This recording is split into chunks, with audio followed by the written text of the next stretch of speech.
നമസ്കാരം. മലയാളി വാർത്തയിലേക്ക് സ്വാഗതം. വെഞ്ഞാറമൂട് കൂട്ടക്കൊലപാതക കേസിലെ പ്രതി അഫാന്റെ മാതാവ് ഷെമി കഴിഞ്ഞ ദിവസങ്ങളിൽ ആശുപത്രിയിൽ ചികിത്സയിലായിരുന്നു. അഫാന്റെ അതിക്രൂര ആക്രമണത്തിലായിരുന്നു ഷെമി ചികിത്സയിലായിരുന്നത്. കഴിഞ്ഞ ദിവസം ഷെമി ആശുപത്രി വിട്ടിരിക്കുകയാണ്. അഫാന്റെ ആക്രമണത്തിൽ തലയ്ക്ക് ഗുരുതര പരിക്കേറ്റ ഷെമി 17 ദിവസങ്ങൾക്ക് ശേഷമാണ് ഇന്നലെ രാത്രിയോടെ ആശുപത്രി വിട്ടത്. സ്വകാര്യ ആശുപത്രിയിൽ ചികിത്സയിലായിരുന്നു.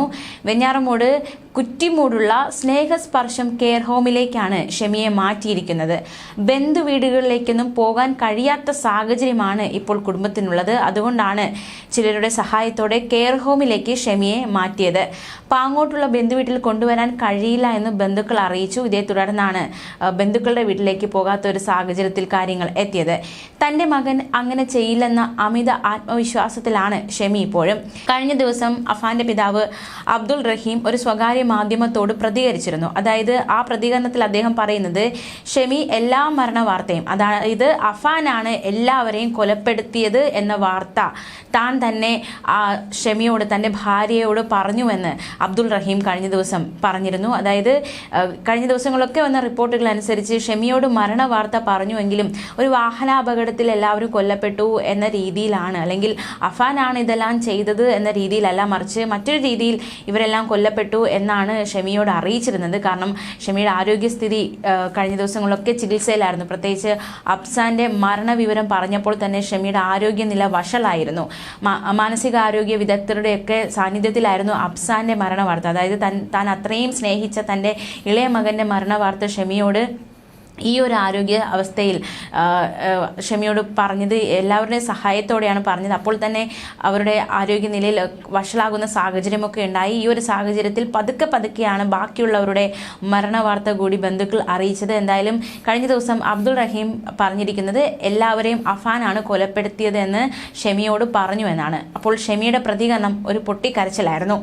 തൻ്റെ മകനാണ് ഈ കൊലപാതകങ്ങളെല്ലാം ചെയ്തത് എന്ന് വിശ്വസിക്കാൻ ആ മാതാവിന് ഇപ്പോഴും കഴിയുന്നില്ല എന്നാണ് അബ്ദുൾ റഹീമിന്റെ പ്രതികരണം. തൻ്റെ മകൻ അങ്ങനെ ചെയ്യില്ല എന്ന് ഷെമി പറഞ്ഞു. ഷെമിയുടെ ആരോഗ്യസ്ഥിതി ഇപ്പോൾ വളരെ ഭേദകരമാണ്. പക്ഷേ ഷെമി സംസാരിക്കുന്നുണ്ടെങ്കിൽ പോലും സംസാരം വ്യക്തമല്ല. താടിയൽ അടക്കം വലിയ രീതിയിലുള്ള പരിക്ക് പറ്റിയിട്ടുണ്ട്.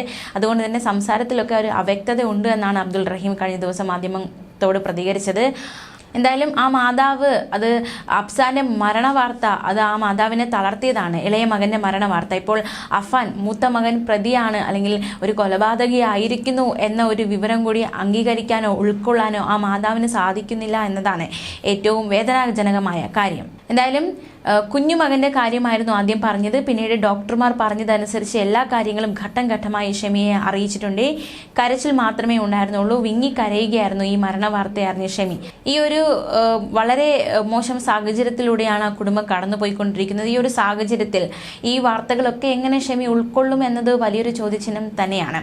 എന്തായാലും ഷെമി ആശുപത്രി വിട്ടിട്ടുണ്ട്. ആരോഗ്യനില ഭേദകരമാണ്. എന്തായാലും ഷെമിയുടെ നാവിൻ തുമ്പത്ത് ഒരുപാട് രഹസ്യങ്ങളുണ്ട്. അതായത് ഷെമിക്ക് ഈ ഒരു കേസിൽ നിർണായകമായ മൊഴി നൽകാനാകും എന്ന് തന്നെയാണ് പ്രതീക്ഷിക്കുന്നത്. കാരണം ഈ പെട്ടെന്നുള്ള ഒരു ഷെമിയാണ് ആദ്യം അഫാൻ ആക്രമിക്കുന്നത്. അപ്പോൾ ആ ഒരു ആക്രമണത്തിലേക്ക് നയിക്കപ്പെട്ട സംഭവം എന്താണ്, അതിന് മുന്നേ അവിടെ എന്താണ് സംഭവിച്ചത് എന്ന കാര്യത്തിലൊക്കെ ഒരു വ്യക്തത വരുത്താൻ ഷെമിക്ക് മാത്രമേ സാധിക്കുകയുള്ളൂ. എന്തായാലും ഷെമിയുടെ ആരോഗ്യസ്ഥിതി ഭേദകരമായ ഈ ഒരു സാഹചര്യത്തിൽ ഷെമിയുടെ മൊഴിയെടുക്കാൻ തീർച്ചയായിട്ടും അന്വേഷണ സംഘം നീക്കങ്ങൾ നടത്തുന്നുണ്ട്. അതേസമയം നേരത്തെ ഈ കുടുംബത്തിൽ സംഭവിച്ച അതിദാരുണമായ ഈ മരണ വാർത്തകളൊക്കെ ഷെമി അറിഞ്ഞപ്പോൾ പൊട്ടിക്കരഞ്ഞിട്ട് മൂത്ത മകൻ അഫാനെ തനിക്കൊന്ന് കാണണം എന്നൊരാവശ്യം മുന്നോട്ട് വെച്ചിരുന്നു. ആശുപത്രി അധികൃതരോടും തന്നെ കാണാനെത്തുന്ന ഉറ്റവരോടുമൊക്കെ അഫാനെ കാണണമെന്നൊരാവശ്യമാണ് ഈ മാതാവ് നേരത്തെ മുന്നോട്ട് വെച്ചത്. എന്തായാലും ഇതെല്ലാം ഉൾക്കൊള്ളാനും ഈ പ്രതിസന്ധി തരണം ചെയ്യാനും ആ മാതാവിന് സാധിക്കട്ടെ എന്നാണ് ഏവരും ആഗ്രഹിക്കുന്നത്. ഷെമിയെ ആക്രമിച്ചുകൊണ്ടായിരുന്നു ഫെബ്രുവരി 24 ക്രൂരകൃത്യങ്ങൾക്ക് അഫാൻ തുടക്കമിട്ടത്.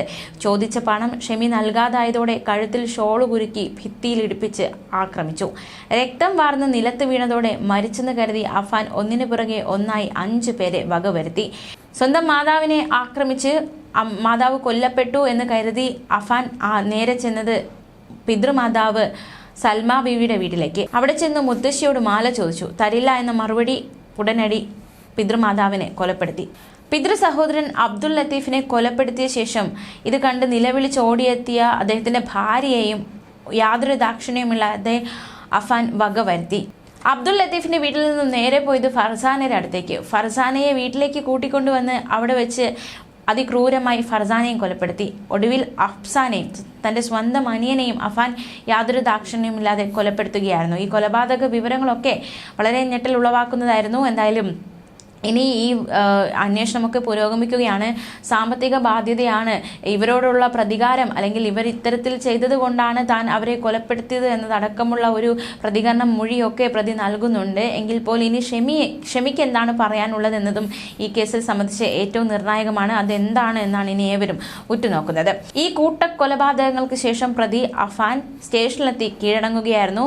പിന്നാലെ അന്വേഷിച്ചെത്തിയ പോലീസാണ് ജീവന്റെ തുടിപ്പ് ശേഷിച്ചിരുന്ന ഷെമിയെ ആശുപത്രിയിലേക്ക് മാറ്റിയത്.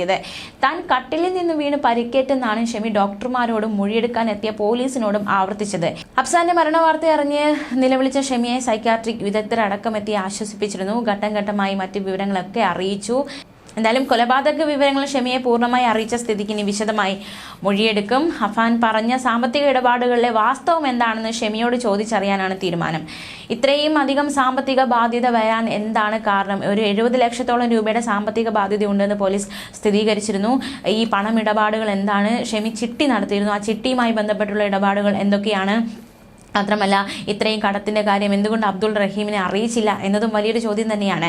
കോവിഡിന് ശേഷമുള്ള 3.5 വർഷം കൊണ്ട് 65 ലക്ഷം രൂപയുടെ കടബാധ്യതയാണ് ഷെമിക്കും അഫാനും ഉണ്ടായതെന്ന് പോലീസ് കണ്ടെത്തിയിരുന്നു.